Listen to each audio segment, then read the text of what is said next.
নমস্কার সবাইকে। আজকে এই রেসিপিটা শেয়ার করবে আমার মা। কারণ কি এই রেসিপিটা হলো আমার মার, এই জন্য ওয়েলকাম করুন আমার মাকে। So here we go.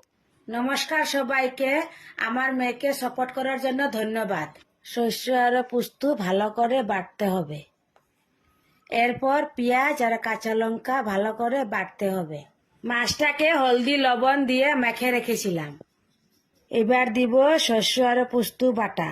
তারপর দিলাম মরিচ কাঁচা লঙ্কা বাটা, হলুদ গুঁড়ো, লবণ আর মিঠা তেল।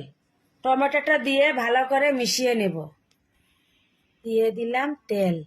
গরম তেলে মাছগুলো একটু একটু করে দিতে হবে। জল দিয়ে ভালো করে মিশিয়ে দিয়ে দিব লবণ। সো গাইস, সব দেওয়া হয়ে গেছে। এবার 15 থেকে 20 মিনিট অবধি ঢেকে রাখবো। রেসিপিটা খুবই সিম্পল অ্যান্ড টেস্টি, আপনারা পারলে ট্রাই করেন।